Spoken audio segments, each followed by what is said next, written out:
नमस्कार, यूपी 13 में आपका हार्दिक स्वागत है। मैं हूं मनोज गौतम। आज हम लैंसर आए हुए हैं।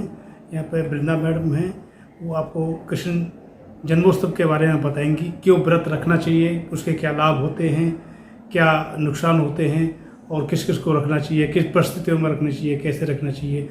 आइए उनसे बात करते हैं और कृष्ण जन्मोत्सव के बारे में जानकारी लेते हैं। नमस्कार, मैं वृंदा शर्मा लैंसर स्कूल की तरफ से आज आपको जन्माष्टमी के व्रत के बारे में बताऊंगी, जो कि हम 19 अगस्त के दिन हम लोग इस व्रत की तिथि को मनाए जाएंगे। क्योंकि जो हमारे सनातन धर्म के अनुसार जो भी पर्व की तिथियां या जो भी त्यौहार मनाए जाते हैं वो सूर्योदय की तिथि से मनाए जाते हैं। तो हमारी जो अष्टमी लग रही है वो 18 की रात्रि में लग रही है, इसलिए हम इस पर्व को 19 तारीख को मनाए जाएंगे।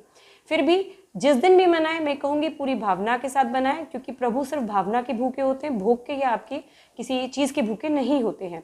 जैसे आप सब जानते हो कि जन्माष्टमी जो है भगवान कृष्ण के जन्मोत्सव को कहा जाता है, जिस दिन भगवान कृष्ण ने लीला के लिए जन्म लिया था। जन्म की कथा से आप सब परिचित हैं, आप सब जानते हैं, इसलिए उसको बार बार रिपीट करने का कोई फायदा नहीं, क्योंकि आजकल तो बच्चे को पता है कि भगवान कृष्ण का जन्म कब, कहाँ, कैसे और किस लिए हुआ था। लेकिन ये कहूँगी कि भगवान इस जन्माष्टमी का व्रत जरूर करना चाहिए, क्योंकि ये व्रत हमारे सनातन धर्म के हिसाब से बहुत बड़े व्रतों में से आता है। क्योंकि कुछ रात्रियां होती हैं जो बहुत रात्रियों में हमें जप अनुष्ठान का फायदा मिलता है। जैसे शिवरात्रि की रात्रि हमें जागरण करके अनुष्ठान करना चाहिए, जन्माष्टमी की रात्रि में हमें जागरण करके अनुष्ठान करना चाहिए।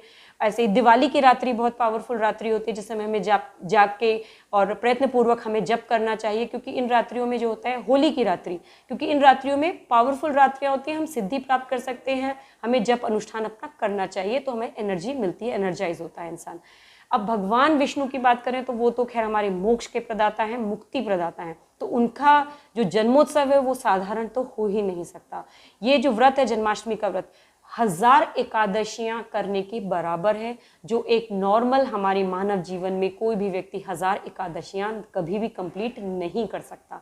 तो सोचिए, जो आप एकादशी का व्रत नहीं रख पा रहे हैं किसी भी वजह से, स्वास्थ्य की वजह से या व्यस्तता की वजह से, तो अगर आप जन्माष्टमी का मात्र एक व्रत रख लेते हैं तो आपको 1000 एकादशियों का व्रत का फायदा मिलता है।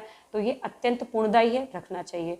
और जो भी भक्ति के मार्ग पे हैं, खैर उनके लिए तो है ही, बाकी मैं कहती हूँ सांसारिक तौर से भी अगर आप रखते हैं तो भी आपको फायदा ही मिलेगा। अब देखिए, व्रत के वैसे तो लोग नियम रखते हैं कि भाई भोजन नहीं करना, फलाहार खाना, ये खाना, पर मैं इसमें ये कहूँगी कि ठीक है, यथाशक्ति रखिए, अपने शरीर के अनुसार रखिए। अगर आप निराहार रह सकते हैं, फलाहार पे व्रत रख सकते हैं तो बिल्कुल रखिए। लेकिन अगर रोगी हैं, कोई प्रॉब्लम है, शरीर में कोई प्रॉब्लम, मेडिकल प्रॉब्लम है, तो प्लीज़ बेशक एक बार को आप फल को इसका भोजन का व्रत ना करें, लेकिन आप व्रत नियम लें। आज मैं जप अत्यधिक करूंगा, उस दिन मौन में जाइए, ध्यान में जाइए, एकांत में जाइए, अपने आप को जानने की कोशिश करिए, ताकि आप व्रत में अच्छा कर सके। जब अधिक से अधिक बढ़ा दीजिए, किसी की बुराई नहीं करिए, कोई गलत काम ना करें।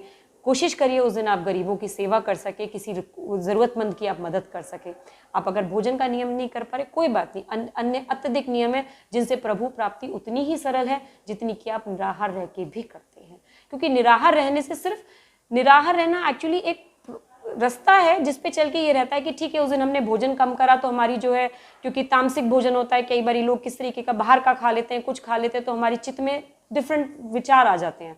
तो उन चीज़ों से क्या होता है कि जब हम सात्विक भोजन खाते हैं, फलाहार करते हैं, लाइट भोजन करते हैं, तो हमारे विचार शुद्ध रहते हैं। इसलिए ये भोजन का नियम रखा गया है व्रतों में। तो इसलिए अगर आप नहीं कर पा रहे हैं तो आप अंत में बस एक चीज़ कहना चाहूँगी, लैंसर परिवार की तरफ से सभी क्षेत्रवासियों को, सब लोगों को और जो वीडियो देख रहे हैं सबको भगवान कृष्ण के जन्मोत्सव की हार्दिक शुभकामनाएं। नमस्ते। दुकान रेवती स्वीट व बेकरी, जो रखे आपका और आपके अपनों का टेस्ट व क्वालिटी पसंद के साथ मिठास का ख्याल।